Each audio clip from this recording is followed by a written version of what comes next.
Good afternoon भी सभी को। मैं धर्मेंद्र सिंह आपका एकलव्य क्लासेज में स्वागत करता हूं। अब तक हमने काफी सारी चीजें पढ़ ली है। किसके बारे में? कौन सा काल हम पढ़ रहे हैं? वैदिक सभ्यता का ऋग्वैदिक काल। किसका? वैदिक सभ्यता का ऋग्वैदिक। क्या क्या पढ़ चुके हैं हम,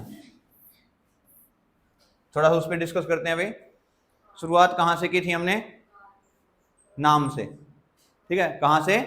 नाम से। फिर काल निर्धारित किया था हमने भी, इसका समय पीरियड क्या है? क्या है भी समय पीरियड ऋग्वैदिक काल का? ऋग्वैदिक काल का 1500 से 1000। इसके बाद क्या किया? हाँ, जो शब्द हैं, जो मूल निवासी है उसकी जानकारी ली। कहाँ के वो मूल निवासी थे इसके बारे में क्या है, एक बड़ी ही डिबेट का मुद्दा है। इस पे क्या डिस्कशन चलता रहता है अभी। तो कुछ लोग हैं जिनकी प्रमुखता से उनकी बात रखी जाती है। कौन कौन है वो? कल हमने चार जो प्रमुख व्यक्ति हैं उनकी स्टेटमेंट देखी थी। किससे जुड़ी हुई? मूल निवासी की अवधारणा के ऊपर। क्या क्या नाम था? बाल गंगाधर तिलक, डॉक्टर सच्चिदानंद, दयानंद सरस्वती, और सबसे प्रमुख जिनकी मानी जाती है मैक्स मूलर। किनकी? मैक्स मूलर की। उसके बाद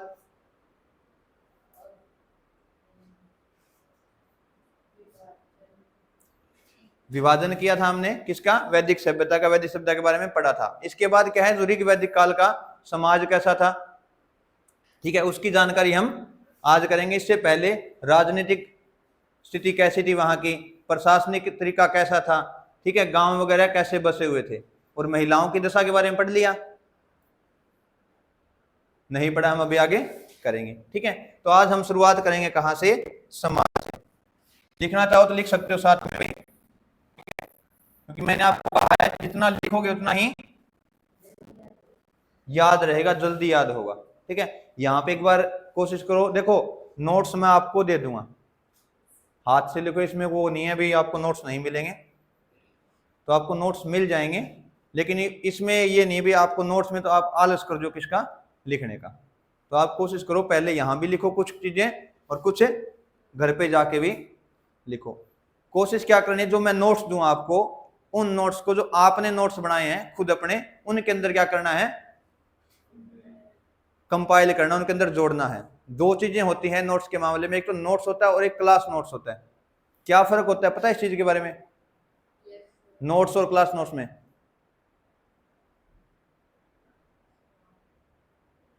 जो हम कर रहे हैं पूरा, वो सारा क्या होगा? Class note. इनको पढ़ने के बाद आप अपने तरीके से जो चीजें बनाओगे शॉर्ट फॉर्म में, वो क्या होंगे? आपके नोट्स होंगे। नोट्स क्या होंगे? नोट्स बुक की बुक नहीं बनाई जाती, समझ रहे हो? भी एक 30 पेज की बुक है, 50 पेज की बुक है, आप लिख रहे हो और आप क्या कर, मैं नोट्स बना रहा हूं, और आपने वैसी सेम क्या कर दी, एक और बुक छाप दी 50 पेज की। वो नोट्स नहीं होते। नोट्स होते हैं उन 50 पेज को आप 5, 6, 7 पेज में क्या कर दो? इकट्ठा करो। जब आपको जरूरत पड़े तो आप क्या फटाफट उसको रिवाइज कर लो। अपने हाथ से अपनी हैंड राइटिंग में बनाओगे, चीजें ज्यादा याद रहेंगी और वो जल्दी याद रहेंगी, ठीक है। तो कोशिश यही करनी है, याद करने का यही तरीका है भाई, ठीक है। कोई ऐसा फॉर्मूला नहीं है अभी किसी पर्ची पे लिखा उसको जुड़ा लिया, फाकी मारी और याद हो गया, ऐसा कोई फार्मूला नहीं है। याद करना है तो एक प्रॉपर वे बनाना पड़ेगा, उसी तरीके से याद होगा, ठीक है। तो हमने सैन्य संरचना के बारे में, युद्धों के बारे में, वहां के समाज के बारे में, या वहां पे जो कुल वगैरह थे उनके बारे में कल हमने पढ़ा। कल मैंने दो चीजें लिखवाई थी आपको भाई, एक कुलपा और एक ग्रामणी। क्या थे ये दोनों? कुल प्रमुख क्या रहेगा, ठीक है, ये तो ठीक है। ये मैंने आपको क्या लिखवाया था?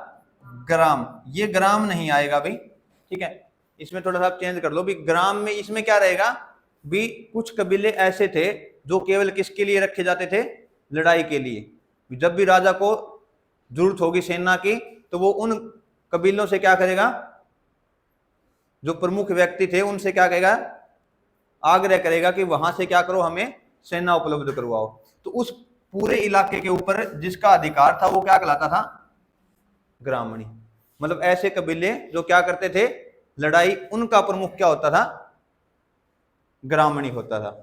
ठीक है, आज हम क्या करेंगे, आज करेंगे हम समाज के बारे में भी ऋग वैदिक काल में समाज कैसा था। जब हम उत्तर वैदिक काल में पढ़ जाएंगे तब हमें कंपैरिजन भी करना है भाई, ठीक है, समाज का भी उत्तर वैदिक काल में कैसा समाज रहा है और ऋग वैदिक काल में समाज कैसा रहा है। तो बात करते हैं किसकी, समाज की। समाज मतलब जो हमारी जो सराउंडिंग है, जो हमारे आसपास का इलाका, उसको हम क्या कहेंगे, पूरे को समाज। तो उस वक्त में समाज में कैसी व्यवस्थाएं रही होगी वो चीजें हम कहां देखेंगे, इसके अंदर, समाज के अंदर। ठीक है, अच्छा एक ध्यान में रखना है, ऋग वैदिक काल में वर्ण व्यवस्था थी। क्या थी, वर्ण व्यवस्था थी, वर्ग व्यवस्था नहीं थी।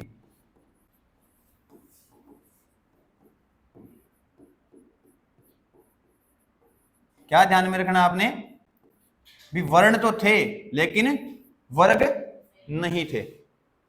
अगर थे भी तो इनकी जानकारी बहुत कम मिलती है। ज्यादातर किसको माना जाता है, वर्ण। वर्ण क्या होता है,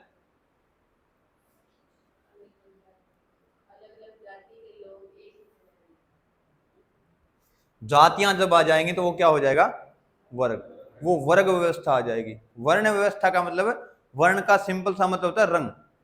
क्या होता है, रंग। हमारे यहाँ पे नहीं चलता, लेकिन जो देश हैं, अमेरिका है, ठीक है, अफ्रीका महाद्वीप है, वहां पे क्या है, जो ये है ना वर्ण व्यवस्था, ये बहुत ज्यादा प्रचलित है भाई। ठीक है, अब्राहम लिंकन का नाम सुना आपने, अब्राहम लिंकन का, कौन थे,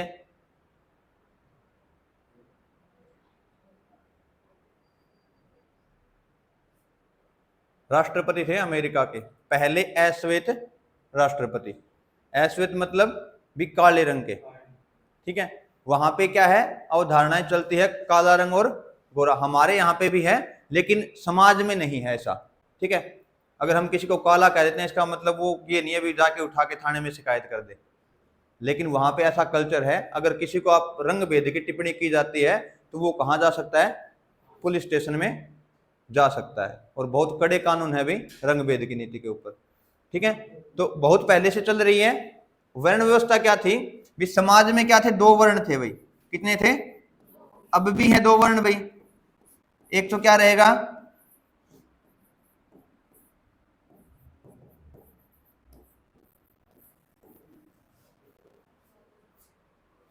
अब भी है तो। ठीक है, कहीं भी जब जाते हैं सबसे पहले, खासकर कब, जब विवाह की बात आती है तब, लड़की सुंदर होनी चाहिए, लड़का सुंदर होना चाहिए, रंग क्या होना चाहिए उसका, साफ होना चाहिए। वो व्यवस्था देखो, ये मैंने पहले दिन ही बताया था आपको, जब इतिहास को पढ़ोगे तो किसके साथ कंपैरिजन करना आपने, जो प्रेजेंट में जो चीजें चल रही है उसके हिसाब से देखना है, उसी के हिसाब से हम देखते हैं। शोधकर्ता भी ऐसे भी डिसाइड करते हैं भी अगर वो चीज इस तरीके से कर रहे थे तो वो क्यों कर रहे थे, हम भी तो करते हैं इस तरीके से। ठीक है, तो ध्यान में क्या रखना है, दो थे, एक तो आर्य और एक गैर आर्य। आर्य कौन थे,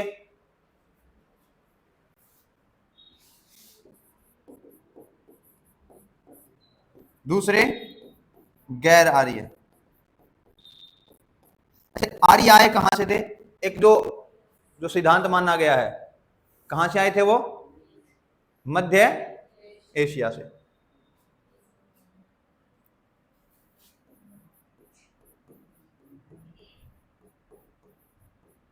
ठीक है, और मध्य एशिया में लोगों का रंग कैसा होता है भाई, नहीं पता। अच्छा, कलर कौन कौन सी जलवायु कलर डिसाइड करती है, ठीक है, आगे समझ में भी जलवायु है वो बहुत ज्यादा इफेक्ट डालती है भी। कुछ आनुवांशिक होते हैं लेकिन प्रमुख कौन डालती है, जलवायु। अपने भारत में हम ले लें, उत्तर भारत की बजाय जो दक्षिण भारत के लोग हैं उनका रंग क्या मिलेगा आपको, थोड़ा सांवला मिलेगा। कैसा मिलेगा? सांवला। ठीक है, वो क्या है? जलवायु के आधार पे। ठीक है, कुछ जैसे हमारे यहाँ भी क्या भी रंग सांवला होता है, वो क्या होता है? आनुवांशिक होते हैं। ठीक है, उसके पिताजी, दादा, माँ, किसी कहीं ना कहीं से क्या आएगा? कोई ना कोई गुण धर्म आएगा जहां से उसका रंग डिसाइड होता है। ठीक है, प्रमुख क्या होता है? जलवायु से। अच्छा, अब मध्य एशिया में लोग क्या कैसे हैं भाई? रंग कैसा होगा उनका? साफ। कौन सा होगा? साफ। तो जो आर्य लोग हैं वो किस कलर के हो गए? साफ रंग के। ठीक है, और जो भारत के जो निवासी हैं उनमें क्या रहेगा? कलर कैसा रहेगा उनका? कैसा कलर रहेगा?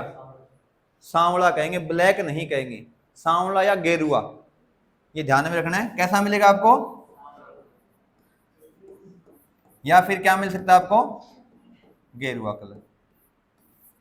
ठीक है, मतलब उस लड़के का रंग गेहुआ है, उस लड़की का रंग गेहुआ है। ठीक है, तो ये तो जो दो वर्ण हो गए, आर्य लोग हैं उनका कलर क्या हुआ?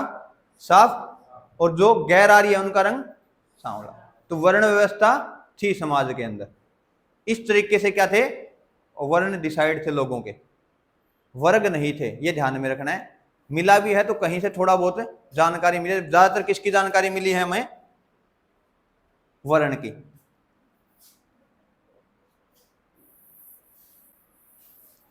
अच्छा, जो लोग थे, अच्छा मैंने आपको कल एक युद्ध बताया था भाई। क्या बताया था आपको? एक युद्ध। कौन सा युद्ध? किस किस के बीच हुआ था?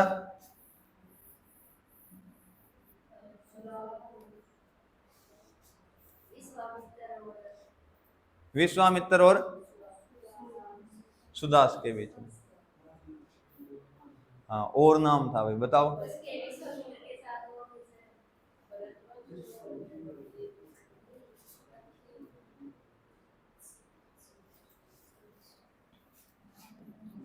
रिवीजन नहीं करते भाई।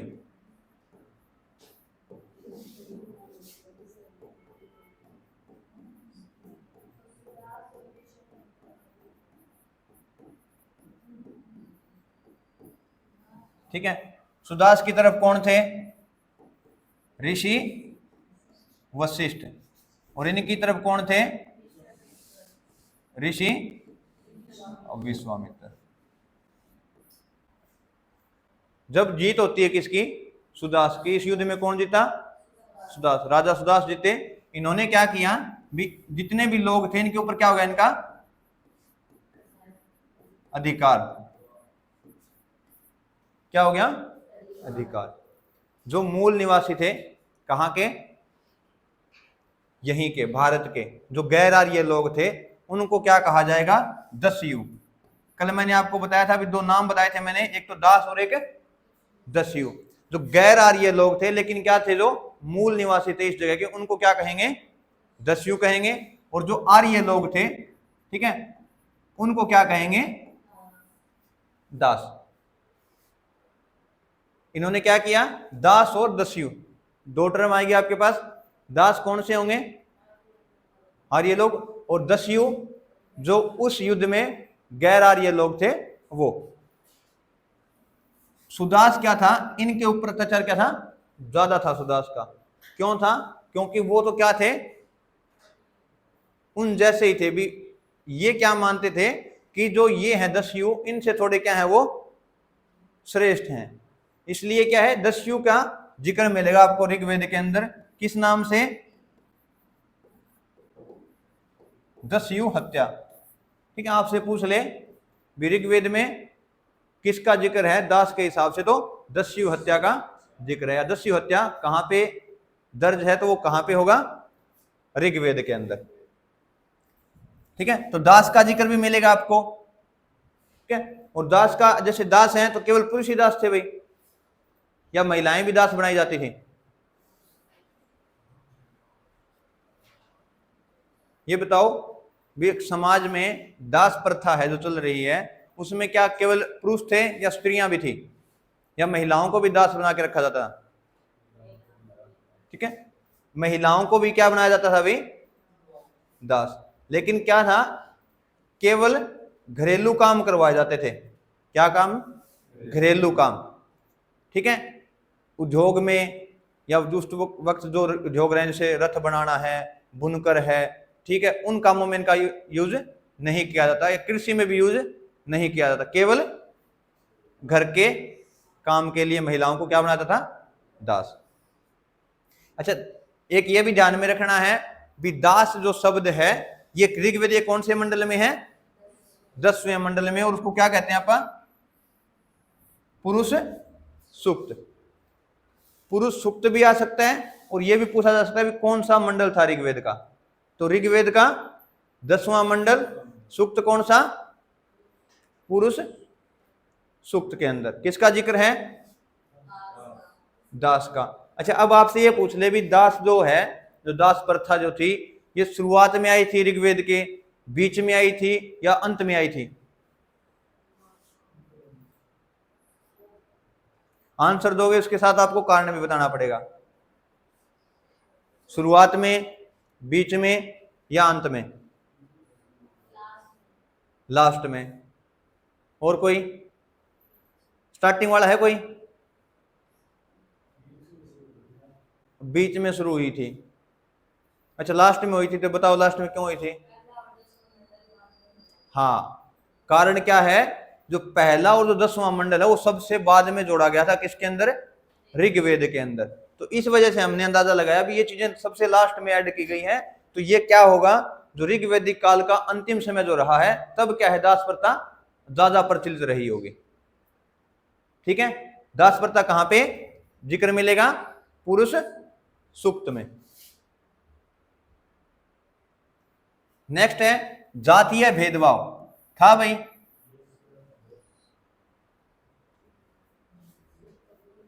जातीय भेदभाव था या नहीं था? जातीय भेदभाव देखो, था तो हाँ, नहीं था तो नहीं, दो ही है भाई, बोला करो। हाँ, अगर समझ में आ रहा है भी हो सकता है तो हाँ, अगर नहीं समझ में आ रहा भी हो सकता है भी नहीं था, तो आप नहीं बोल सकते हो। नहीं था, नहीं था भाई, कैसे अंदाजा लगाया आपने? हाँ, यहां अभी 2 मिनट पहले मैंने डिस्कस किया था, यहाँ पे वर्ग व्यवस्था नहीं थी, केवल क्या थी, वर्ण व्यवस्था थी, और वर्ण व्यवस्था में जाति का कोई उल्लेख नहीं है। आगे हम पढ़ेंगे तो गोत्र आएगा, क्या आएगा, गोत्र आएगा, जाति तब भी नहीं आएगी। ठीक है, तो फिर हम कहां पे, जब उत्तर वैदिक काल में जाएंगे, वहां पे जातियों का क्या होगा, बंटवारा होगा। ठीक है, व्यवसाय कैसे थे, जन्म आधारित थे या नहीं थे?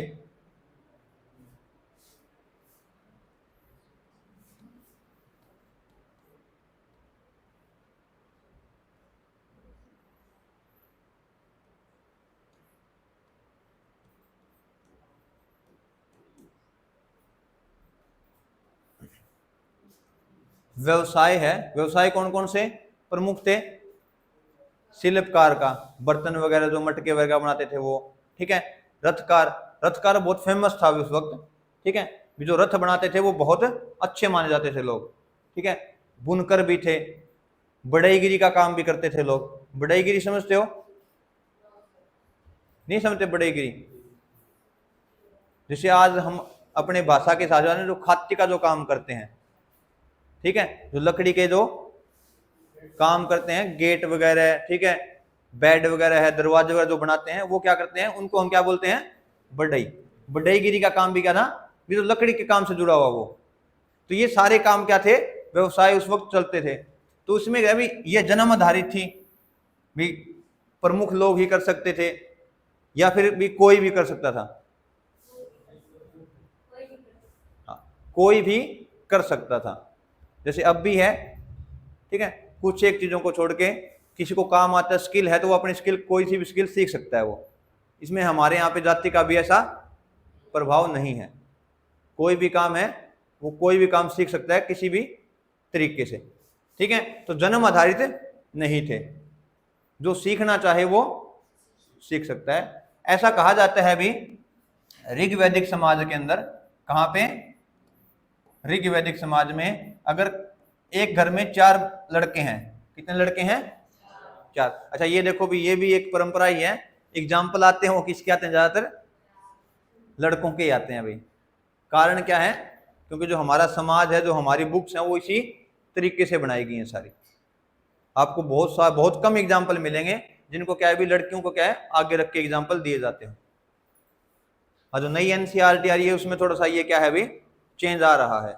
एग्जाम्पल है वो किन के नाम पे है, लड़कियों। रजनी ने ऐसा देखा, ठीक है, रंभा ने ऐसा देखा, उसने इस तरीके से चीजें ऑब्जर्व की। पहले हमेशा क्या था, लगभग लड़कों के बारे में ही लिखा जाता था, क्योंकि जो देखो जैसी दिमाग में सोच रहेगी, जैसी दिमाग की उपज होगी, साहित्य भी वैसा ही लिखा जाएगा भी, ठीक है। अब ऋग्वैदिक काल है, इसके अंदर समाज क्या है, अच्छा है, महिलाओं की दशा अच्छी है, तो वहां पे क्या होगी, अच्छी बातें लिखी हुई मिलेगी आपको। और जैसे हम उत्तरवैदिक काल में जाएंगे तो आपको टोना टोटका, मंत्र, यज्ञ, ये चीजें सारी दिखने लग जाएंगी, क्योंकि जैसा समाज होगा साहित्य भी उसका वैसा ही होगा, ठीक है। ये ध्यान में रखना है, साहित्य पर हमेशा क्या रहती है, समाज की झलक दिखती है। कविता की बात करते हैं तो आज की कविता में, क्योंकि कविता के बहुत बड़ा पोर्शन है, अभी हम बात करते हैं कविता की, तो अभी तो कविता क्या है बिल्कुल खत्म कर दिए लोगों ने भी, खासकर रील्स के जमाने में। वो माइक लेके बैठते हैं, कुछ भी लिख के बोलना शुरू कर देते हैं, ठीक है। बहुत सारे ऐसे हैं, लेकिन कविता का वो अगर सही से देखें तो कविता का एक अलग ही तरीका है, भी अलग तरीके से लिखी जाती है, क्योंकि समाज में क्या है, वो चीजें चल रही हैं, वो लोग एक्सेप्ट करते हैं उस चीज को भी, ये चीज सही है, तो लोग क्या उसको और बढ़ावा देते हैं। तो जैसा समाज होगा साहित्य भी वैसा ही लिखा जाएगा। तो यहाँ पे क्या है, इसमें कहा जाता है भी ऋग्वैदिक समाज में अगर 4 भाई थे तो उनमें से एक ब्राह्मण हो सकता है, दूसरा वैश्य, कोई क्षत्रिय और कोई शूद्र। काम के हिसाब से क्या है समाज था, ये नहीं था भी वर्ग के हिसाब से, शूद्र का बेटा शूद्र नहीं था या ब्राह्मण का बेटा ब्राह्मण नहीं था, ये ध्यान में रखना है। गुलामी के साक्ष्य, दास के साक्ष्य मैंने आपको बताया भी महिलाओं के साथ भी थे भी, पुरुष तो थे ही थे दास, महिलाएं भी दासी बनाई जाती थी भी, ठीक है। और ये क्या है, ब्राह्मणों को क्या है दान के रूप में क्या मिलती थी भी, गाय और दासियां, ये ध्यान में रखना है, ठीक है। ब्राह्मण को क्या है दान दक्षिणा के रूप में गाय भी मिलती थी, दासियां भी। पैसे का या जमीन का क्या है, ठीक है, जमीन का भी किसी ब्राह्मण को जमीन दी गई होगी, ऐसे अवशेष कहीं नहीं लिखे मिले आज तक भाई। भाई दक्षिणा के रूप में ब्राह्मण को क्या जमीन दी जाए, ऐसा कहीं पे नहीं है। फिर पारिवारिक संरचना, क्या समझते हो पारिवारिक संरचना से?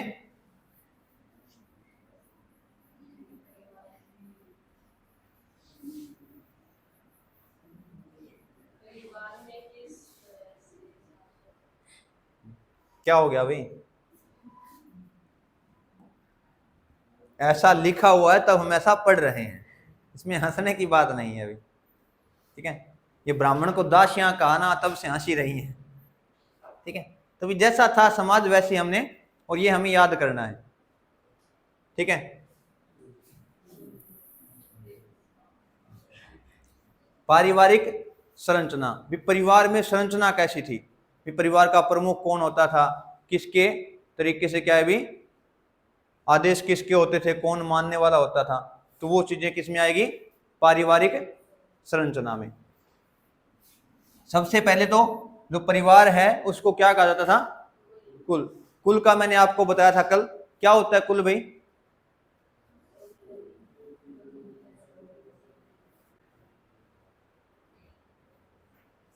कल इसको मैंने बताया था भी कुल होता क्या है,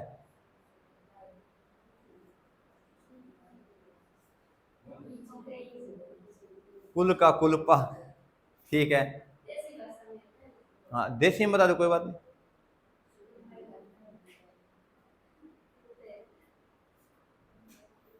अरे पूरी वंशावली, पूरी की पूरी वंशावली क्या कहलाएगी, कुल। जहां से जिस वंश की शुरुआत हुई है उस वंश के अंदर कितने लोग ऐड हुए हैं आज तक, वो सारे क्या कहलाएगा, कुल कहलाएगा। ठीक है, तो क्या होगा, जो परिवार है वो कैसा होगा, पितृस्थात्मक। हड़प्पा सभ्यता में हमने पढ़ा था भी, हमें अंदाजा था भी, अनुमान लगाया था हमने भी, समाज कैसा था, ज्यादातर क्या माना जाता है समाज को, मातृस्थात्मक, क्योंकि मूर्तियां किसकी ज्यादा मिली थी उस वक्त, मातृ देवी की, या महिलाओं की मूर्तियां ज्यादा थी पुरुषों की अपेक्षा। ठीक है, परंतु यहां क्या हो गया, समाज क्या हो, पूरी तरह पितृस्थात्मक। और इसका यह मतलब भी नहीं है भाई महिलाओं की दशा बहुत खराब थी, बहुत अच्छी थी, लेकिन समाज क्या हो गया था, पितृस्थात्मक। पितृस्थात्मक क्या क्या मतलब होता है भाई, पुरुष मुख्य हो, यही है। पितृस्थात्मक का मतलब है जो वंशवेल है वो किस हिसाब से चलेगी, पिता के हिसाब से चलेगी। मातृस्थात्मक का जो वंशवेल है वो माता के हिसाब से चलेगी। ठीक है, पिता का मतलब जैसे आप हो, ठीक है, आपके पापा थे, पापा से दादा, गांव में किस नाम से जानते हैं, दादा या बाप के नाम से। ठीक है, कुछ जगह ऐसा भी होता है जिस बच्चों को किस नाम से जाना जाता है, उसकी उनकी माँ के नाम से, तो वो क्या होगा, मातृस्थात्मक व्यवस्था होगी। और मैंने आपको बताया भी था कि दक्षिण भारत में, खासकर केरल में ये चीजें मिलती हैं। पूर्वी उत्तर पूर्वी भारत है हमारा, ठीक है, जहां पे क्या पढ़ते हैं अपने जो 7 सिस्टर हैं वो पढ़ती, वहां भी कई जगह क्या है, ऐसा ही सिस्टम है, मातृस्थात्मक। हमारी भाषा में कहें तो घर जमाई वाला कल्चर वहां पे है भाई। ठीक है, कई बार देखा साउथ की फिल्मों में देखते हैं, बहुत सारी फिल्मों में यही होता है भाई, घर पे क्या रहते हैं, जमाई सारी, बुआ सारी वही है, ठीक है, सारे के सारे फूफे वगैरह सारे के सारे वहीं मिलेंगे। ठीक है, तो वो क्या होगा, मातृस्थात्मक कल्चर होगा। ठीक है, ऐसे ही विष है, ऐसा ही था भी, क्या कैसा, कल हमने क्या था, गांव के जैसा। ठीक, कबीला, कबीले को क्या कहते थे, विष। और जो सबसे प्रमुख इकाई थी, ठीक है, समाज की, वो क्या थी, परिवार। अच्छा, एक कुल में बहुत सारे परिवार हो सकते हैं कि नहीं हो सकते, हो सकते हैं, कुल थे, लेकिन जो सबसे मूल इकाई थी समाज की वो क्या थे, परिवार। एक ही कुल के बहुत सारे परिवार मिलते थे, सबसे मूल इकाई परिवार। तो और उसका जो प्रमुख होता था परिवार का, उसको क्या कहते थे, गृहपति। क्या कहा जाता था अभी, गृहपति कहा जाता था। और गृहपति की जो पत्नी थी या धर्म पत्नी थी, उसको क्या कहा जाता था, सहपत्नी। यहां तक आ गया समझ में, जातीय भेदभाव था या नहीं, हाँ भाई, नहीं था। क्यों नहीं था, कारण वर्ण व्यवस्था थी, वर्ग व्यवस्था नहीं थी। व्यवसाय जन्मधारी थे या नहीं थे, नहीं थे। कोई भी व्यक्ति कोई व्यवसाय कर सकता था। गुलामी के साक्ष्य, दासी के साक्ष्य, ठीक है। और ये भी ध्यान में रखना है आपने, दास महिला भी हो सकती थी, दास पुरुष भी हो सकते थे। पारिवारिक संरचना में कुल थे, समाज कैसा था, पितृस्थात्मक था, कबीले को विष भी कहा जाता था भाई। ठीक है, मूल इकाई परिवार थे, परिवार का मुखिया गृहपति, गृहपति की पत्नी सहपत्नी। ठीक है, अब बात करेंगे विवाह की। किसकी बात करेंगे,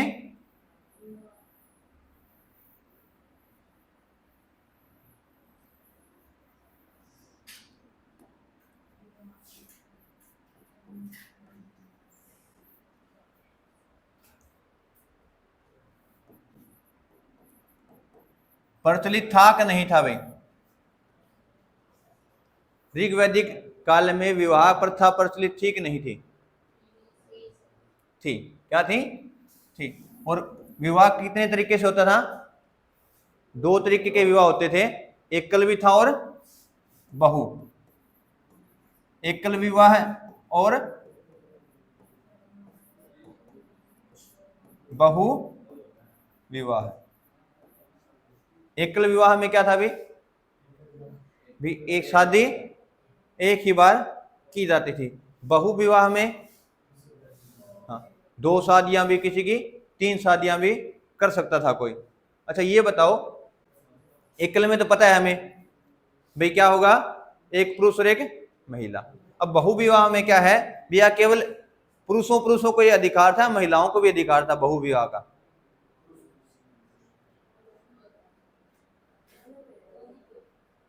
दोनों को। एकल विवाह का आपको पता चल गया, ठीक है। और प्रमुख भी यही था भाई, ठीक है, कि पूरे समाज में प्रमुखता किसकी थी, एकल विवाह की थी। बहु विवाह का प्रचलन भी था, लेकिन ऐसा नहीं था भी पूरे समाज में, ठीक है, भी हर जगह से इसके अवशेष कहीं कहीं से क्या मिलते हैं हमें, ठीक है। तो बहु विवाह में क्या था, पुरुष है और महिला दोनों को क्या था भाई,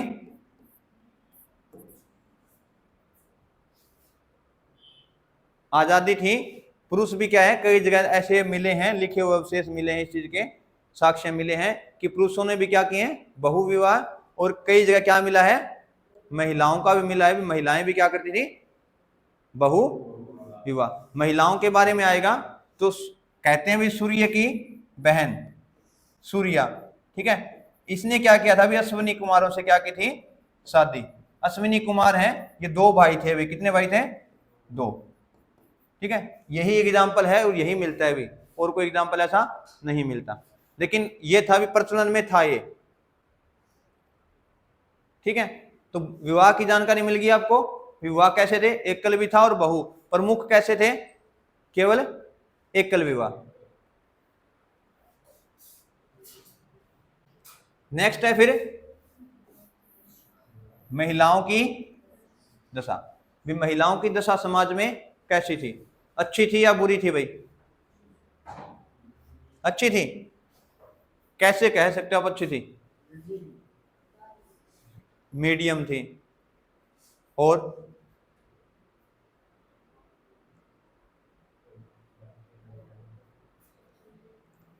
हाँ भी लगाओ अंदाजा,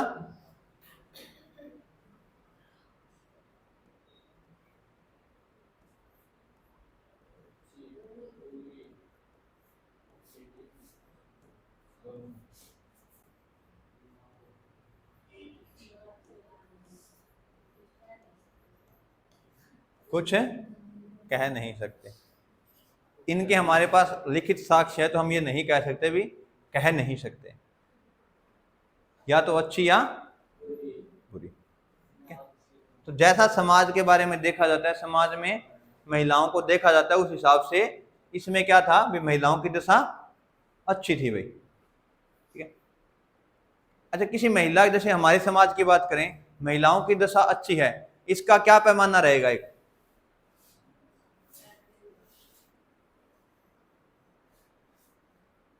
भी किसी समाज में महिलाओं की दशा अच्छी है, तो इसके क्या पैमाने रहेंगे, किस आधार पे हम कहेंगे ये चीजें भी, ये इनकी जो दशा है वो अच्छी है।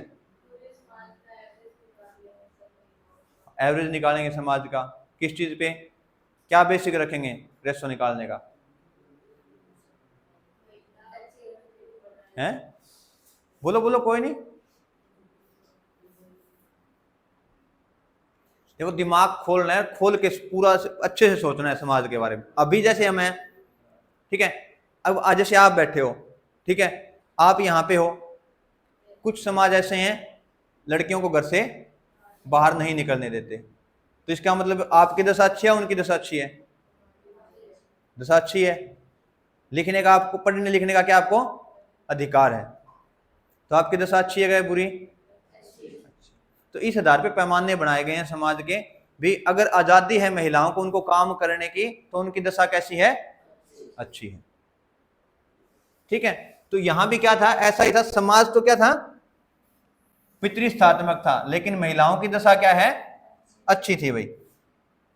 ये हमने पढ़ ही लिया, परिवार या समाज पितृस्थात्मक जरूर था, लेकिन जो महिलाओं की दशा है वो क्या थी, बहुत है अच्छी थी। ठीक है, अच्छी के पैमाने करेंगे हम भी। सबसे पहले उनको उपनयन संस्कार का अधिकार था भी। ठीक है, जब संस्कार होंगे, संस्कार कितने हैं टोटल? सुना है कभी संस्कार के बारे में? 10 संस्कार हम करते हैं ना, वो अंतिम संस्कार है, कहते हैं इसका अंतिम संस्कार करना है। 16 संस्कार होते हैं टोटल, उनमें जो सबसे अंतिम संस्कार होता है वो कौन सा होता है? किसी को क्या करना? शमशान घाट में उसकी, ठीक है, तो वो क्या होगा? अंतिम संस्कार उसको इसीलिए कहा जाता है। जो संस्कार लिखे जाएंगे 16, उनमें सबसे लास्ट में कौन सा है? वही संस्कार है। उन्हीं में एक संस्कार आता है उपनयन संस्कार। इसमें क्या होती है? इसमें होती है भी अगर किसी को शिक्षा का अधिकार है, इसमें देखो, अब तो हम क्या करते हैं भी, बच्चा पढ़ने लायक हुआ उसको क्या करते हैं? स्कूल में भेज देते हैं। यहां पे क्या होता था इस वक्त समाज में? जब बच्चा 5 या 6 साल का होता था तो उसका उपनयन संस्कार होता था। गुरुकुल में भेजने से पहले, ठीक है, उसके बाल हैं वो साफ किए जाते थे, शिखा रखी जाती थी और उसको जनेऊ दिया जाता था। और वहां से क्या होता था? उसका पढ़ाई का दौर शुरू होता था। उसको क्या कहेंगे हम? उपनयन संस्कार कहेंगे। सारे संस्कार हैं, उनमें जो प्रमुख है मैं उनका बताऊंगा आपको भी, कौन कौन से संस्कारों के बारे में पूछा जा सकता है। तो उपनयन संस्कार का मतलब क्या है भी? महिलाओं को किसकी आजादी थी? शिक्षा दीक्षा की आजादी थी। वो शिक्षा धारण कर सकती थी, उनके उपनयन संस्कार किए जाते थे। शिक्षा अपनी मर्जी से वो शिक्षा ग्रहण कर सकती थी। ठीक है, तो इससे क्या होगा? समाज में एक तो क्या रहेगा? अच्छा ये देखो भी, जो अनपढ़ है और जो पढ़ा लिखा है उसमें क्या रहेगा? समाज में थोड़ा अंतर रहेगा। ठीक है, खास करके इस हिसाब से जो पैमाने हैं समाज को तोलने के, उसके ऊपर। ठीक है, जो पढ़ रखा है उसका थोड़ा सा क्या होगा? वो कल जैसे हमने क्या था, उसकी विचार कैसे होंगे? उदारवादी विचार होंगे, विश्वामित्र की तरह। ठीक है, अगर कोई अनपढ़ है, गांव में रहा है, सारे नहीं कहता मैं, ऐसे एग्जाम्पल मिल जाएंगे आपको गांव में जो बिल्कुल रूढ़िवादी सोच के मिलेंगे आपको। ठीक है, पूरा समाज तो मैं नहीं कहता, लेकिन कुछ एक ऐसे मिल जाएंगे, अपवाद जिनको कहते हैं, जो बिल्कुल क्या सोचते हैं? रूढ़िवादी विचारधारा रखते हैं। तो इस चीज के अंदर फर्क मिलेगा भी, सोच में क्या होंगे? वो थोड़े उदार होंगे रूढ़िवादियों से। तो शिक्षा, विवाह भी, विवाह का हमने अभी पढ़ा था थोड़ी देर पहले भी, बहु विवाह का प्रचलन था और महिलाओं को क्या थी? उसकी आजादी थी। ठीक है, समयवर सुना ना अपने नाम? समयवर ये तो सुना ही होगा अभी।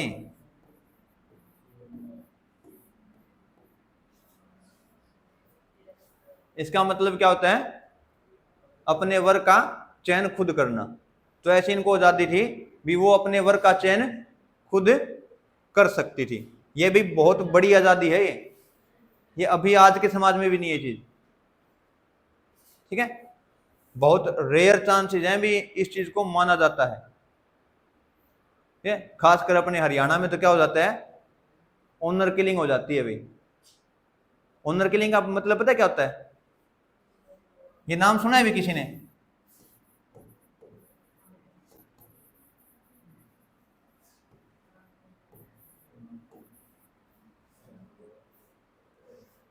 हम केवल इसी आधार पे पढ़ते हैं भी, ऑनर किलिंग भी, अगर कोई लड़की है किसी लड़के के साथ क्या है, अपनी मर्जी से शादी करती है, तो परिवार वाले क्या है भी, अपनी इज्जत के लिए उसकी क्या कर देते हैं? हत्या कर देते हैं। उसको क्या कहते हैं? Honour killing. ठीक है, अपने हरियाणा में बहुत सारे केस आते हैं। ठीक है, अब तो फिर भी नहीं, लेकिन पीछे जैसे आज से 5-6 साल पहले एक पूरा लंबा दौर चला था इस चीज का भी, ऑनर किलिंग का। एक कलानौर का केस था, मैं रोहतक पढ़ता था उस वक्त, कलानौर रोहतक के पास ही है। वहां पे एक केस था, एक लड़की थी, उसने क्या है भी अपने कॉलेज मेट के साथ शादी कर ली। ठीक है, बस उनका दोष इतना था भी वो एक ही का गोत्र के थे वो। ठीक है, तो उसके पिता ने उस लड़की की हत्या करके ट्राली में रख के उसके शव को और पूरे गांव में घुमाया भाई। ठीक है, ये रियलिटी है उस वक्त की। तो उस वक्त ये दौर चला था एक ऑनर किलिंग का, बहुत सारे केस ऐसे आए थे। अब तो फिर भी समाज थोड़ा थोड़ा क्या है, एक्सेप्ट करने लग गया इन चीजों को। धीरे धीरे एक्सेप्टेंस आ जाएगी भी, लेकिन एक टाइम लगेगा, एकदम से नहीं आएगी, क्योंकि समाज ऐसा है। अच्छा ये भी रहता है भाई, अगर किसी के घर वाले मान भी जाएं तो समाज क्या है, उनपे प्रेशर डाल देता है, क्योंकि समाज नहीं चाहता बदलाव हो। ठीक है, तो उस समाज में कब, ऋग्वैदिक काल में क्या था, ये चीजें थी भाई। जो महिलाएं थी या लड़कियां थी, उनको क्या था, विवाह की अनुमति थी अपनी मर्जी से करने की। अच्छा सभा और समिति, ये दो मैंने कल आपको बताया था। सभा क्या होती है,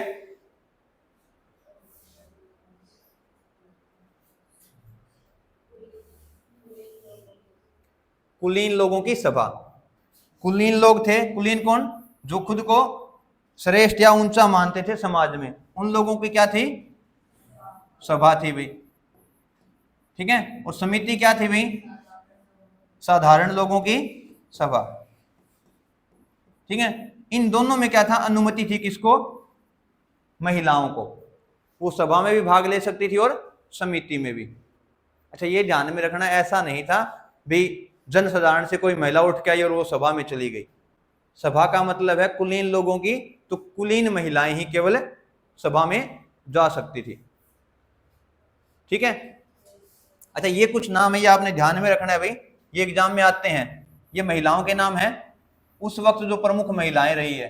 ठीक है, कोई अच्छी राइटर रही होगी, ठीक है, या किसी के उपनयन संस्कार बहुत अच्छे हुए हैं तो उसकी क्या है, शिक्षा दीक्षा बहुत अच्छी रही होगी। तो ये नाम है चारों, आपने याद रखने हैं। कौन कौन से, अपाला, विश्ववारा, घोषा और लोपमुद्रा। आपसे पूछा जा सकता है ऋग्वेद काल में प्रमुख महिला का नाम आ जाए तो आपने इनमें से ध्यान रखना, 4 नाम थे। ठीक है, वैसे 20 के करीब क्या मिलती हैं, प्रमुख महिलाओं का जिक्र मिलता है, लेकिन जो सबसे प्रमुख थी वो ये 4 थी। ठीक है, कौन कौन सी, अपाला, विश्ववारा, घोषा और लोपमुद्रा। फिर अभी समाज में बाल विवाह, सती प्रथा और पर्दा प्रथा थी।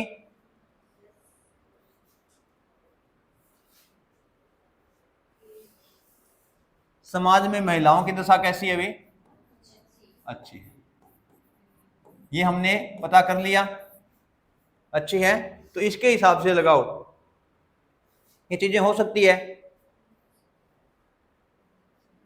ये तीनों चीजें किस पे लगाम लगाएंगे भी, महिलाओं की जो आजादी है उस पे क्या करेंगी, ये लगाम लगाने का काम करती है तीनों चीजें। तो इसका मतलब क्या है, तीनों चीजें उस वक्त नहीं थी।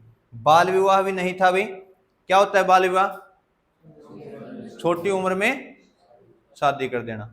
सती प्रथा,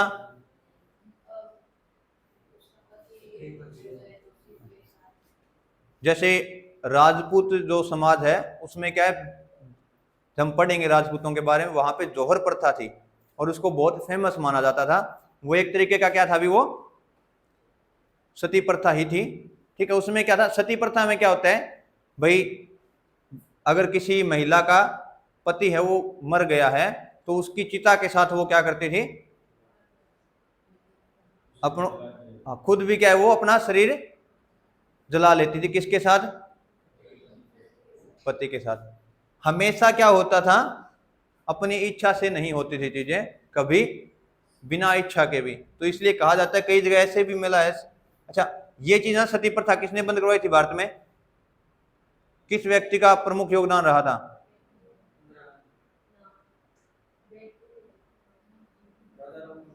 हाँ राजा राम मोहन राय। विधवा पुनर्विवाह के बारे में भी इनके जब पढ़ेंगे तब ये आएंगे सारे, ये आएंगे कहाँ पे, आधुनिक भारत हम पढ़ेंगे तब। ठीक है, तो इन्होंने देखा था सती प्रथा के वक्त में, क्योंकि यहाँ पे ऐसा अवशेष नहीं मिला है कोई, लेकिन जो आधुनिक भारत में तब पढ़ेंगे हम, तो इन्होंने कहा था, किसने, राजा राम मोहन राय ने, कि बहुत सारी महिलाएं ऐसी थी जिनको पहले क्या है, नशा वगैरह देके उनको क्या है, उनकी जो सोचने की क्षमता है वो कम कर दी जाती थी, और फिर क्या है उसको अपने पति के साथ क्या है जला दिया जाता था। तब इन्होंने कहा था भी, लोग जब अपनी मर्जी से करते थे तब तक ये प्रथा ठीक थी, जैसी भी रही हो समाज के अंदर। अगर किसी को एक्सेप्ट है वो चीज तो वो सही है, अगर किसी से जबरदस्ती कराएंगे वो चीज क्या होगी, गलत है। ठीक है, तो सती प्रथा नहीं थी। और पर्दा प्रथा, पर्दा प्रथा भी नहीं थी। क्या होती है पर्दा प्रथा? पर्दे के अंदर रहना। पर्दा कैसा भी हो सकता है, घर के अंदर भी हो सकता है, वो भी इसको घर से बाहर ही ना निकलने दें। पर्दा जैसे आजकल हम कहते हैं घूंघट है, तो वो भी क्या एक पर्दा है। मुस्लिम समाज में बुर्का डालते हैं, तो वो भी क्या एक पर्दा है। तो ऐसा सिस्टम नहीं था, पर्दा प्रथा नहीं थी। अब धीरे धीरे क्या हो रहा है, पर्दा प्रथा क्या हो रही है, गांव से भी थोड़ी थोड़ी कम हो रही है भाई। ठीक है, तो बाल विवाह नहीं था तो विवाह की उम्र कितनी तय की गई थी? भी ऐसा मिला है भी 16 से 17 साल क्या थी विवाह की उम्र। अब कितनी है? 18 से 21। 18 से 21 नहीं, 18 व 21। ठीक है, ठीक है। लड़कियों की उम्र क्या होनी चाहिए? कम से कम 18 होना चाहिए। अभी तक ऐसा देखो, चीजें बोलने में और कानून बनने में, पॉलिटी पढ़ते हो आप, पॉलिटी पढ़ते हो तो उसमें आएगा ये, और इसमें आता भी है। किसी चीज की घोषणा करना अलग है, उसको कानून बनाना अलग चीज है। ठीक है, कहने को मैं कह दूं भी आप सभी को भी आप सभी नौकरी लग जाओगे, कहते ही नहीं, हो जाओगे तब वो क्या कानून बन जाएगा। अभी अभी मैं पक्का हो गया, मैं पक्का लग गया। तो बोलने में और कानून बनने में एक पूरा प्रोसेस चलता है अभी। ठीक है, तो विवाह की उम्र कितनी रखी गई थी? 16 या 17 वर्ष। अब बात करते हैं अर्थव्यवस्था की। अर्थव्यवस्था मतलब इकोनॉमी। उस वक्त ऋग्वैदिक काल में इकोनॉमी कैसी थी? व्यवसाय, जो प्रमुख व्यवसाय था वो क्या था? पशुपालन। प्रमुख व्यवसाय पशुपालन। क्यों था? क्योंकि जो प्रमुख, जिसकी सबसे अधिक जिक्र भी जिसका सबसे अधिक बार आया है, ठीक है, या जिसको सबसे प्रमुख माना जाता था, वो क्या थी? गाय थी। ठीक है, इसलिए कहते हैं भाई व्यवसाय क्या था प्रमुख? पशुपालन। इसके अलावा मैंने आपको बताया भी और कौन कौन से थे? रथकार, बढ़ईगिरी और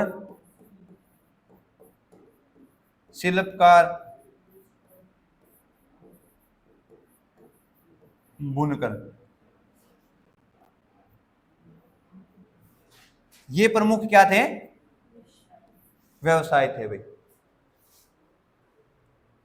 ठीक है, उस वक्त। अच्छा, व्यवस्था कैसी थी सारी?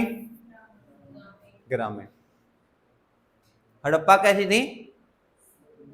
नगरीय थी। ऋग्वैदिक सभ्यता कैसी थी? वैदिक सभ्यता कैसी थी? ग्रामीण। संपत्ति का जो प्रमुख स्रोत था वो क्या था? गाय। आज की तरह से नहीं भी, जिसके पास पैसा ज्यादा है उसकी संपत्ति ज्यादा, या जमीन ज्यादा है उसकी संपत्ति ज्यादा है। ऋग्वेद में क्या था भी, जिस व्यक्ति के पास गाय ज्यादा थी वो क्या था? सबसे अमीर। जितनी ज्यादा गाय उतनी ज्यादा उसकी अमीरी। ठीक है, संपत्ति। अच्छा, कृषि के बारे में करेंगे तो दो फसल है, उनका प्रमुखता से क्या मिलता है हमें? जिक्र मिलता है। एक तो यव का और एक गोधूम का। अच्छा, ये भी ध्यान में रखना है, जो है और गेहूं। वर्तमान में हम क्या कहते हैं? जो। क्या कहते हैं? जो। और जो ऋग्वैदिक काल में जो शब्द यूज किया गया है जो के लिए, वो कौन सा था? यव। ऐसे ही गेहूं है, गेहूं के लिए ऋग्वैदिक काल में शब्द गोधूम। ये ध्यान में रखना। सारे जो भी प्रमुख चीजें होगी उसमें गाय का नाम आपको मिलेगा। गविष्ठी है, गोधुली है, ठीक है, गोधूम है, सब में क्या मिलेगा? कहीं ना कहीं गाय का, क्योंकि गाय को बहुत पवित्र माना जाता था अभी उस वक्त। क्या माना जाता था? बहुत पवित्र। अच्छा, जो हल रेखा थी, क्या थी? हल रेखा। उसको क्या कहा जाता था? सीता। हल रेखा समझते हो? अपनी भाषा में क्या कहते हैं आप उसको? खूड। क्या कहते हैं? खूड। ठीक है, तो उसको क्या कहते थे वो? ठीक है। अच्छा, लकड़ी का हाल, ठीक है। लकड़ी के क्या मिले हैं? हाल मिले हैं, हल नहीं, हाल। क्या हो गया? उनको क्या कहता? सुरा या फाल, ठीक है। लकड़ी के जो हाल मिले उनको सुरा या फाल कहा जाता है। अच्छा, ध्यान में रखना है, ये नाम आपको ध्यान रखने हैं अभी सारे, ये पूछे जाते हैं। सीता ऋग वैदिक काल में किसका नाम था? जो को ऋग वैदिक काल में क्या कहा जाता था? इस तरीके से क्वेश्चन आएंगे। तो आर्य हैं, जैसे हमने पढ़ा पूरा इसको, अर्थव्यवस्था को इस आधार पे ये अंदाजा लगाया गया कि जो आर्य लोग थे वो प्रमुख कैसे थे? पशुचारक थे, क्योंकि गाय बहुत ज्यादा थी लोगों के पास। तो गाय क्या करेंगे? गाय को कहीं ना कहीं तो वो चराएंगे, ठीक है। तो चराने का काम ज्यादा करते थे आर्य। तो आर्य क्या थे? पशु चारक। अच्छा, कर वगैरह था भाई? कर क्या होता है? जैसे अब हम बात करें टैक्स की बात करें, जो टैक्स था वो कर, वैसे हाथ भी होता है, लेकिन अभी यहाँ पे किसकी बात हो रही है? टैक्स की। टैक्स था भाई? टैक्स था, किस नाम से था? बलि, ठीक है। टैक्स है उसको क्या कहा जाता था? बलि। बस एक चीज ध्यान में रखनी है आपने, ये स्वैच्छिक था। क्या था? स्वैच्छिक। क्या होता है स्वैच्छिक भाई? हाँ, अपनी इच्छा से। हाँ, अगर किसी को दान देना है राजा का तो वो कर दे सकता था, अगर नहीं देना है तो वो मना भी कर, भी जबरदस्ती नहीं थी इस कर की, ठीक है। जैसे हमारे ऊपर भी टैक्स इंपोज किए जाते हैं, भी जीएसटी के अंदर स्लैब बनाई गई है सारी, भी किस चीज पे कितना टैक्स लगेगा, ऐसा कुछ नहीं था। अपनी मर्जी से अगर किसी को देना है तो वो टैक्स दे सकता था, नहीं है तो वो नहीं दे सकता, ठीक है। धातु कौन सी?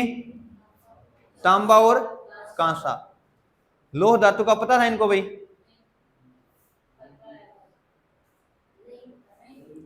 अभी तक लोह धातु का पता नहीं है। बिल्कुल अंतिम समय में ऋग्वेद के अंदर आएगा, और उत्तर वैदिक काल के शुरुआती दौर में क्या आएगा? लोहे की जानकारी प्राप्त होगी इन लोगों को। 1000 ईस्वी के ईसा पूर्व के आसपास मिलेगा लोहा, लेकिन मिला कहां पे? दक्षिण के अंदर। और एग्जैक्ट अगर हम बात करेंगे उत्तर वैदिक काल में, ठीक है, तो वहां पे मिलेगा 800 ईसा पूर्व के आसपास। अवशेष मिलेंगे किसके? लोहे के। इससे पहले क्या चल रहा है? तांबा और कांसा। और इनको क्या कहा जाता है? अयस। नाम मिलेगा आपको तांबा या कांसा का, अयस। वो लोग अयस धातु यूज करते थे, ठीक है। कौन सी धातु? अयस। आज के हिसाब से तांबा और कांसा। क्या हो गया? नहीं, अगर कुछ पूछना है पूछ सकते हो, कोई डाउट है? मैंने पहले बताया अगर कोई डाउट है तो पूछो भाई, वो ठीक हो जाएगा। चलो कोई बात, क्लास खत्म होने के बाद कर लेना, कोई नहीं, ठीक है। अच्छा, अब सोना है, उसके लिए भी वो यूज करते हैं एक शब्द हिरण्य, ठीक है। तो धातु के बारे में 3 धातु होगी, कौन कौन सी? कांसा, तांबा और सोना। धर्म के ऊपर बात करें हम, विवाह की धार्मिक संरचना की बात करेंगे, किसकी? ऋग्वैदिक काल की, ठीक है। धर्म था या नहीं था भाई?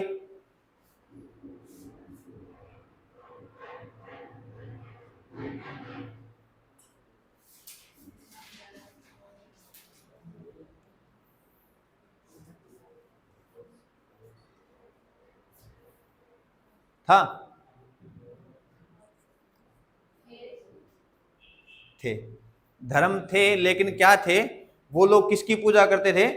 पृथ्वी, अग्नि, वायु, वर्षा, इन सब की पूजा करते थे। कौन?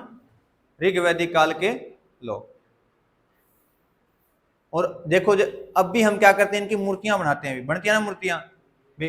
पृथ्वी है या उर्वरता की देवी की मूर्ति मिलेगी आपको, ठीक है। अग्निदेव की क्या मिलेगी? मूर्ति मिलेगी। वायुदेव की क्या मिलेगी? मूर्ति। और उनका अनावरण कैसा होगा? वो दिखते कैसे होंगे? मानव जैसे ही, ठीक है। इनका क्या मतलब था इस चीज का भी, इन लोगों ने जितने भी देव है उनकी मूर्तियां बनाई और उनको बनाया कैसा, इंसानों जैसा। क्योंकि देखो जो चीजें अब हो रही हैं यहाँ पे, जैसे पृथ्वी है, पृथ्वी के ऊपर बहुत सारी चीजें हैं, तो ये लोग क्या सोचते थे भी कोई ऐसी दिव्य शक्ति है जो इस पे काम करती है। अग्नि है तो अग्नि, यज्ञ करते थे ना जब लोग, यज्ञ क्यों करते थे, ये इसलिए करते हैं भी जैसे ही अग्नि है, अग्नि में हम क्या आहुति डालेंगे तो जो धुआं निकलेगा वो कहाँ जाएगा, ऊपर देवताओं के पास। क्यों सोचते थे, तब तक इतनी जानकारी नहीं थी भी पृथ्वी कैसे बनी है, बादल कैसे बनते हैं, आग है वो किस तरीके से चल रही है। ठीक है, अभी तो हमें पता है भी रासायनिक चीजें हैं सारी, ठीक है, कहीं ना कहीं इस कोई ना कोई प्रक्रिया होगी साइंस के हिसाब से, तब वो चीजें क्या करेंगी, बनेंगी। वो कब आई है, जब पश्चिमी सभ्यता के साथ क्या हुआ है, जुड़ाव हुआ है थोड़ा बहुत, ठीक है, उस वजह से। लेकिन इसके बाद अच्छा ये भी ध्यान में रखना है, वेदों के अंदर भी बहुत सारी चीजें ऐसी हैं, ठीक है, खासकर कौन सी, जो आयुर्वेद से जुड़ी हुई चीजें हैं, जो वो चीजें क्या है, वो बहुत एडवांस है, किससे, जो पश्चिमी चीजें हैं उनसे। पश्चिमी और पूर्वी का पता है ना आपको, कि पश्चिमी देश क्या है, पूर्वी देशों से थोड़े ज्यादा डेवलप है, ये सुनते हम। पश्चिमी देश कौन से होंगे, अच्छा मैप हमने किया था, पश्चिमी हिस्सा कौन सा, ये वाला पश्चिमी है या ये वाला पश्चिमी है, इधर वाला क्या रहेगा, पश्चिमी। तो इधर कौन सा महाद्वीप था, उत्तरी अमेरिका, उत्तरी अमेरिका के साथ यूरोप, ठीक है। तो ये इलाका, ये भी जब हम पढ़ेंगे थोड़ा मैप का आपको अंदाजा लग जाएगा, कब, जब हम ज्योग्राफी पढ़ेंगे तब। और राजनीतिक जो व्यवस्था है वो पता चलेगी जब हम वर्ल्ड हिस्ट्री थोड़ी बहुत पढ़ेंगे, उसमें आ जाएगा, ठीक है। खासकर कब, जब हम मॉडर्न हिस्ट्री में आएंगे, बाहर से लोग आएंगे, ठीक है, पुर्तगाल से है, नीदरलैंड से आएंगे, वो चीजें तब पढ़ेंगे, तब क्या होगा उसके बारे में पढ़ेंगे, ठीक है। तो लोग क्या करते थे, इन सब की पूजा करते थे। अच्छा, अग्निपंथ, ठीक है, कल हमने पढ़ा था, मैंने आपको दो जगह बताई थी, क्या बताई थी, दो जगह। एक से कौन आए थे, इंडो आर्यन आए थे, एक से इंडो ईरानी आए थे, दो जगह बताई थी, कौन कौन सी,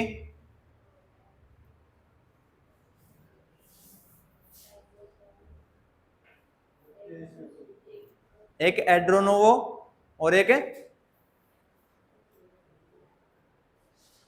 बैक्टीरिया मार्जियाना। रिवीजन 0 है भाई, मेरे हिसाब से किताब नहीं खोलते घर जाके, घर पे भी पढ़ते हो घर जाके, हम तो कौन पढ़ा, चलो ठीक है, ठीक है। तो इन दोनों जो सभ्यता थी, इंडो आर्यन और इंडो ईरानी, इन दोनों में क्या मिला है भी, अग्नि के साक्ष्य मिले, अग्नि को पूजा के करने के साक्ष्य दोनों जगह से मिले हैं, ये ध्यान में रखना है। फिर आती है बात अघन्या, क्या आएगा, अघन्या, किसे कहा जाता था भाई अघन्या, गाय को। गाय बहुत ज्यादा क्या थी, पवित्र मानी जाती थी, कब, ऋग्वैदिक काल में। अघन्या का शाब्दिक अर्थ क्या होता है, जो हत्या करने लायक न हो।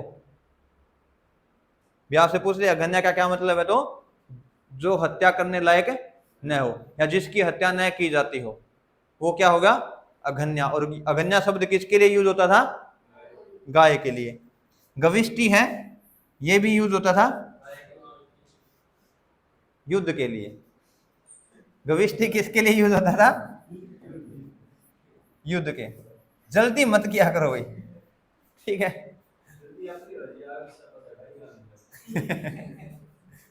बहुत पवित्र है भाई गाय, ऋग्वेद काल में क्या है, गाय पवित्र है, तो गाय का जिक्र आएगा बार बार, ठीक है।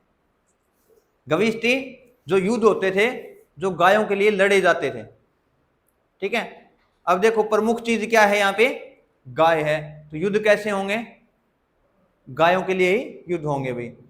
जैसे जैसे हम आगे बढ़ेंगे, इतिहास आगे चलेगा, फिर युद्ध किसके लिए होंगे, जमीन के लिए, फिर क्या हो जाएंगे, जमीन के लिए। और वो अब तक चल रहा है भाई, ठीक है। जमीन वाली लड़ाई अब भी हमारे समाज में है भाई।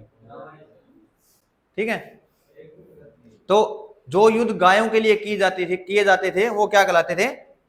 गविष्टि।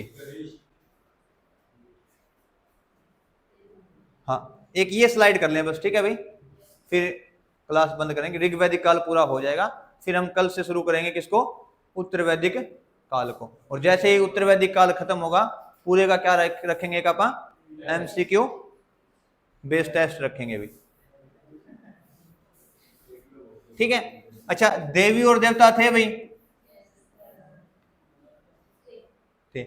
जिक्र था देवताओं का और देवियों का भी, लेकिन देवियां कम थी और देवताओं का जिक्र ज्यादा है। सबसे प्रमुख देवता कौन थे? इंद्र। इनके बारे में कहा जाता है भी इनका लगभग 250 बार नाम आया है पूरे ऋग्वेद के अंदर। ठीक है, आपसे ये नहीं पूछा कितनी बार, आपको ध्यान होगा सर्वाधिक बार जिक्र किसका है? इंद्र का। इनको पुरंदर भी कहा जाता था भाई, पुरंदर। ठीक है, पुरंदर मतलब किला तोड़ने वाला। पुरंदर का शाब्दिक अर्थ क्या होता है? किला तोड़ने वाला। दूसरा नाम भी था इनका भी, उर्वर जीत। जो भूमि उपजाऊ थी उसको जीतने वाला किसको कहा जाता था? इंद्र को। सोम है, ठीक है भाई, सोमरस नाम सुना है? ठीक है, पेड़ पौधों का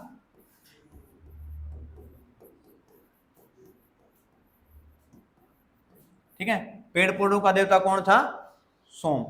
और ऋग्वेद का एक मंडल है पूरा का पूरा, 9वां जो मंडल है वो सारा मंडल किसको समर्पित है? सोमदेव को।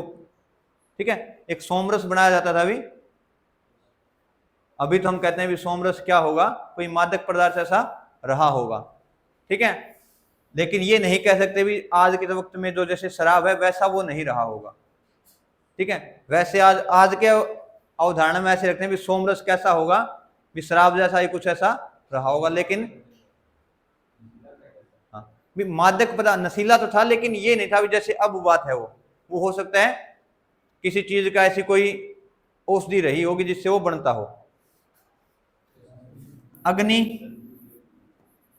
अग्नि कौन था भी? आग के देवता। ठीक है, और ये ध्यान में रखना है इंद्र के बाद सबसे ज्यादा जिक्र किसका होगा ऋग्वेद में? अग्निदेव का। किसका? अग्निदेव का। वरुण क्या रहेंगे? वरुण कौन से देव हैं भाई?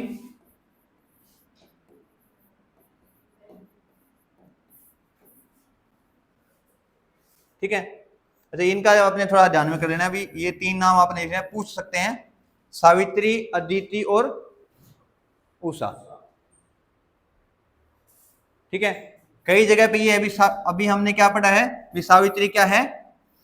देवी में होती है, लेकिन कई जगह ऐसा भी लिखा गया है भी सावित्री सूर्य का ही दूसरा नाम था। क्या था? सूर्य का दूसरा नाम। और सावित्री के लिए ही तीसरे मंडल में, किसमें? तीसरा मंडल है उसके अंदर क्या लिखा गया है? गायत्री मंत्र। वो गायत्री मंत्र है वो किसको समर्पित है भाई? सावित्री को। ठीक है, उषा भोर की देवी। भोर क्या होता है? सुबह सुबह, वो समय जब रात ढल रही और दिन क्या हो? निकलने वाला, उनके बीच का समय, उसको क्या कहेंगे अपन? भोर। भोर की देवी कौन थी? उषा। और अदिति अनंत काल की देवी। ऐसा बस आपने ध्यान में रखना है भी अनंत काल की देवी कौन थी? अदिति थी। ठीक है, तो ठीक है अभी आज हम यहीं पे खत्म करेंगे। तो ये पूरा क्या होगा हमारा ऋग वैदिक काल है, वैदिक सभ्यता का वो पूरा कंप्लीट हो गया अभी। ठीक है, क्या क्या पढ़ा अभी हमने?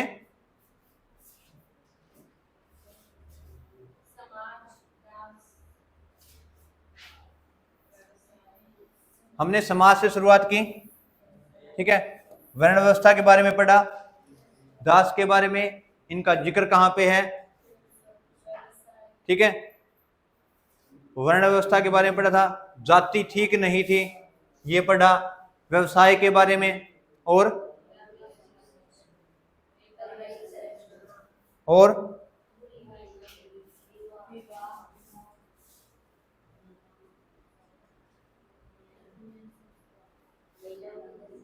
महिलाओं की दशा के बारे में क्या क्या पढ़ा, वे उनको क्या क्या अधिकार प्राप्त थे, ठीक है।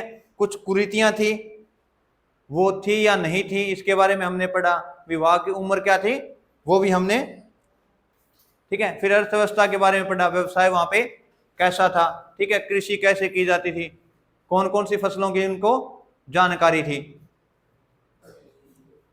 फिर कर वगैरह के बारे में, ठीक है, उनके धर्म के बारे में, और जो धातुओं की जानकारी थी या नहीं थी उनको वो, और अंत में हमने किया भी उस वक्त किन किन देवी और देवताओं की वो पूजा करते थे, ठीक है। किसी को कुछ पूछना हो